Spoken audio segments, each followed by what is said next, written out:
اور اس طرح سے اس نے امام ابن سیرین جو مشہور تابعی ہیں اور ایسے ہی محدثین اہل الحدیث ان سب کے خلاف، حضرت امام ترمذی رحمۃ اللہ علیہ کے خلاف، یاد رکھیں جن لوگوں نے بھی اس کے مفاد کے خلاف روایتیں روایت کی ہیں ان سب کے خلاف بدزبانی کرتا ہے، کہتا ہے یہ ناصبی تھے، یہ کیا تھے؟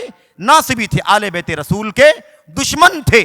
یہ سارے صحابہ کرام کے ساتھ ساتھ ان محدثین کے خلاف بھی بدزبانیاں کرتا ہے۔ ابراہیم نخعی کے بارے میں کہتا ہے کہ اس کے ابراہیم نخعی مشہور امام ہیں، تابعی ہیں، کہتا ہے کہ ان کے دل میں بنو امیہ نے اہل بیت سے نفرت بھر دیا تھا، صرف اس لیے کہ ان کی روایتیں اس معنی میں آتی ہیں۔ خلاصہ کلام یہ ہے میرے بھائیوں، اس قسم کی بہت ساری باتیں آگے بڑھ کر کے کہتا ہے کہ محمد بن قاسم جانتے ہیں نا، جنہوں نے فتوحات کرتے کرتے کرتے سن 93 ہجری میں یہاں ہندوستان پر بھی انہوں نے حملہ کیا تھا، اور وہ ساری تاریخ آپ کو معلوم ہے۔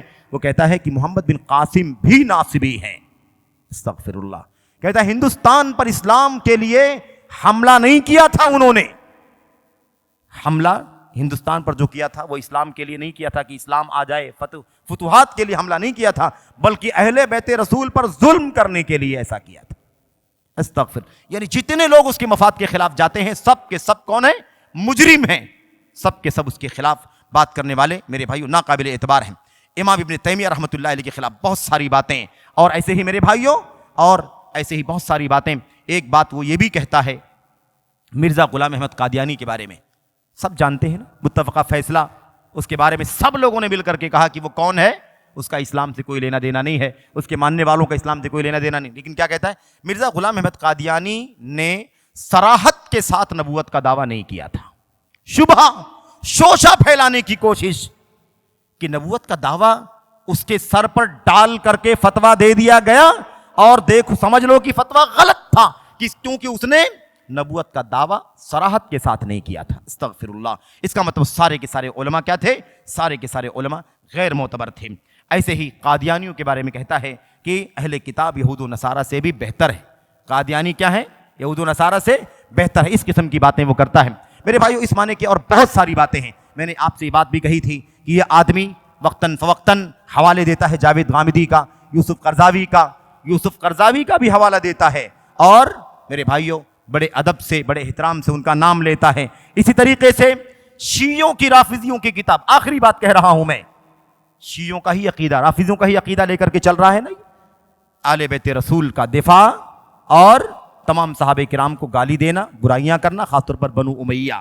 یہاں تک اس نے کہا کہ علی بن ابی طالب رضی اللہ تعالیٰ عنہ اللہ کے نبی کے صحابہ میں تنہا وہ صحابی ہیں جن کو اللہ کے نبی علیہ السلام سے وہی نسبت حاصل ہے جو نسبت حضرت ہارون کو موسیٰ علیہ السلام سے حاصل تھی۔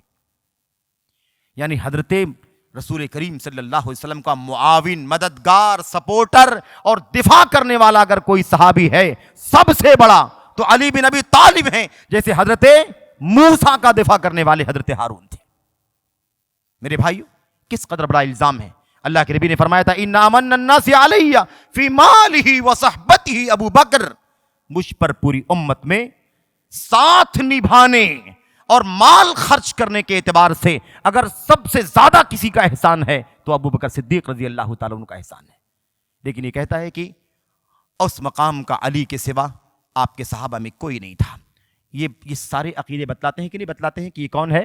یہ رافضیت اور نیم رافضی ہے، اور اس کی رافضیت میں کوئی شک نہیں ہے۔ اس کی ساری باتیں اسی بات پر میرے بھائیوں مرکوز ہیں۔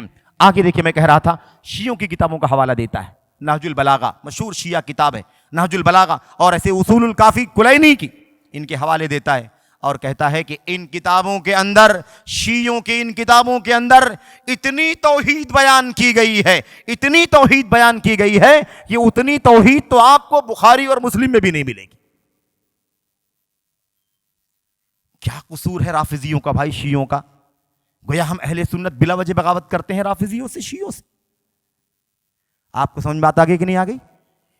ان دونوں کتابوں میں توحید سے متعلق اتنی حدیثیں ہیں کہ اتنی حدیثیں صحیح بخاری اور مسلم میں بھی نہیں۔ یہ انجینئر مرزا علی اس کے بارے میں بہرحال ایسی بہت ساری باتیں خیر کرتا ہے۔ وہ مدارس کے خلاف محاذ کھڑا کرتا ہے، مساجد کے خلاف، علماء کے خلاف، دعات کے خلاف، مبلغین کے خلاف کھلا باتیں کرتا ہے۔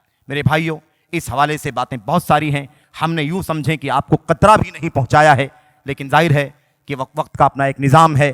میں اللہ تبارک و تعالیٰ سے دعا کرتا ہوں کہ اللہ تعالیٰ ہم سب کو تمام فتنوں سے بچنے کی توفیق عطا فرمائے، اور وقت کے حالات کے موجودہ جو سنگین اور خطرناک فتنے ہیں، ان فتنوں میں یہ فتنہ ہے ڈاکٹر